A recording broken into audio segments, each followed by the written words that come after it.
भारत की धरती पर सदियों से साधु संतों ने समाज को मार्गदर्शन दिया है। आज के युग में एक ऐसा ही नाम है, पंडित धीरेंद्र कृष्ण शास्त्री, जिन्हें दुनिया बागेश्वर धाम सरकार के नाम से जानती है। गरीबी और संघर्ष की आग में तपकर निकले इस साधक ने करोड़ों लोगों के विश्वास का केंद्र बनाया। आइए जानते हैं उनका पूरा जीवन सफर। धीरेंद्र कृष्ण शास्त्री का जन्म 4 जुलाई 1996 को गढ़ा गांव की साधारण लेकिन धार्मिक परिवार में हुआ। पिता रामकृपाल गर्ग एक कथावाचक थे, जबकि मां सरोज गर्ग गृहिणी थीं और परिवार चलाने के लिए कभी-कभी दूध भी बेचती थीं। उनके दादा पंडित भगवान दास गर्ग सेतु लाल गुरुजी निर्मोही अखाड़े से दीक्षित संत थे, जिन्होंने बागेश्वर धाम का जीर्णोद्धार किया और पूजा की परंपरा आगे बढ़ाई। घर में भाई शालिग्राम गर्ग और बहन रीता गर्ग भी थे। पूरे परिवार का जीवन बेहद साधारण और संघर्षों से भरा था। धीरेंद्र ने अपनी प्रारंभिक शिक्षा गांव के सरकारी स्कूल से की। 8वीं तक पढ़ाई यहीं पूरी हुई और फिर 5 किलोमीटर दूर गंज गांव जाकर हाई स्कूल की पढ़ाई की। गरीबी इतनी थी कि किताबें तक जुटाना मुश्किल हो जाता था, लेकिन इन्हीं कठिन हालातों ने उन्हें और मजबूत बनाया। वे कहते हैं कि पढ़ाई पूरी तरह आगे नहीं बढ़ पाई, परंतु ज्ञान का वास्तविक स्रोत उनके पूर्वजों की कथा परंपरा और गुरुजन रहे। सिर्फ 9 साल की उम्र में ही धीरेंद्र ने कथा सुनाना शुरू कर दिया। पिता और दादा की प्रेरणा से उन्होंने रामकथा, भागवत और संत साहित्य का गहरा अध्ययन किया। धीरे धीरे गांव और आसपास के क्षेत्र में लोग उन्हें सुनने आने लगे।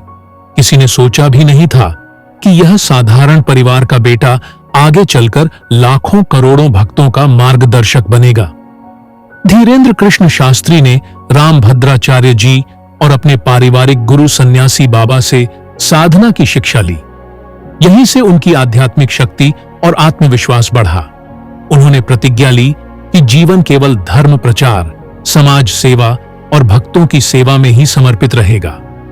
बागेश्वर धाम छतरपुर जिले का प्राचीन हनुमान मंदिर है।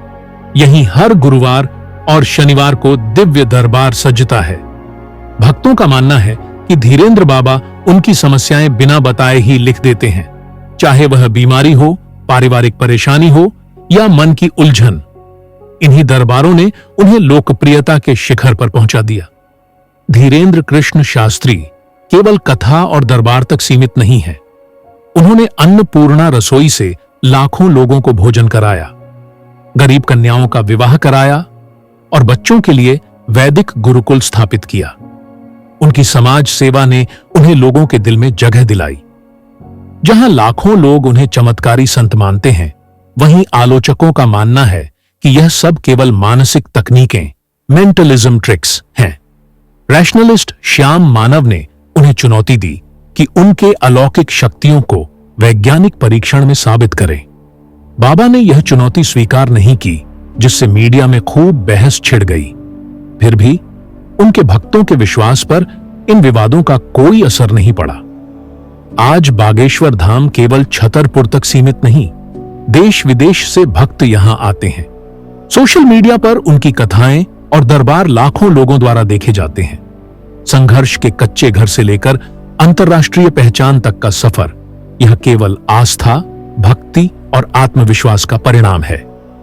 पंडित धीरेंद्र कृष्ण शास्त्री की कहानी हमें सिखाती है कि चाहे कितनी भी गरीबी और मुश्किलें क्यों ना हो, अगर संकल्प मजबूत हो तो कोई सपना अधूरा नहीं रहता।